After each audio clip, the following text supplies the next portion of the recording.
আসসালামু আলাইকুম ভিউয়ার্স। আজকের এই ভিডিওতে আমি আপনাদের শেখাবো কিভাবে ফেসবুকে ইনস্টাগ্রাম লিংক অ্যাড করবেন। ফার্স্ট অফ অল আপনাকে আসতে হবে ফেসবুকে আসার পর এখানে ছবির উপর ট্যাপ করতে হবে, তারপর এখানে লেখার উপর ট্যাপ করবেন, তারপর নিচে আসবেন, আসার পর এখানে এডিট পাবলিক ডিটেল এখানে ক্লিক করবেন। এখানে ক্লিক করার পর নিচে স্ক্রল করবেন, করার পর এখানে দেখতে পারবেন লিঙ্কস, এখানে অ্যাডে ক্লিক করবেন। অ্যাডে ক্লিক করার পর এরকম একটি ইন্টারফেস শো হবে, দেন অ্যাড সোশ্যাল লিঙ্ক এখানে ক্লিক করবেন। ক্লিক করার পর প্ল্যাটফর্ম এখানে ক্লিক করবেন। ক্লিক করার পর ইনস্টাগ্রাম সিলেক্ট করে নেবেন, তারপর ইউজার নেমে ক্লিক করবেন। এখন আপনাকে যেতে হবে ইনস্টাগ্রাম অ্যাকাউন্টে, ইনস্টাগ্রাম অ্যাপটিতে ক্লিক করবেন। আফটার দ্যাট এখানে নিচে ছবি রেখে আইকনে ক্লিক করবেন। আইকনে ক্লিক করার পর এখানে উপরে এখানে ক্লিক করবেন। আপনার ইনস্টাগ্রাম ইউজার নেম যেমন আছে তা হুবহু কপি পেস্ট করতে হবে, ছোট কিংবা বড় হাতের যেমন আছে ঠিক তেমনই কপি পেস্ট করতে হবে ফেসবুকে।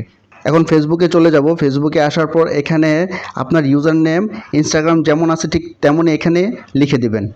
আমি আমার ইনস্টাগ্রাম ইউজার নেম হুবহু এখানে লিখে দিচ্ছি। এখানে ইউজার নেমটি দেওয়ার পর অধিকাংশ মানুষ এর পরের স্টেপটি পূরণ করতে পারে না। এখন আমাদের যা করতে হবে, উপরে ইউজার নেম দেওয়ার পর উপরে যে ইনস্টাগ্রাম লেখাটি আছে এখানে দুইবার ট্যাপ করবেন, একসাথে দুইবার ট্যাপ করবেন। ট্যাপ করলে এখানে দেখতে পাচ্ছেন আপনার ইনস্টাগ্রাম ইউজার নেম অ্যাড হয়ে গেছে। দেন তারপর সেভে ক্লিক করবেন। সেভে ক্লিক করে দেওয়ার পর এখানে দেখতে পাচ্ছেন আপনার ইনস্টাগ্রাম অ্যাকাউন্ট অ্যাড হয়ে গেছে।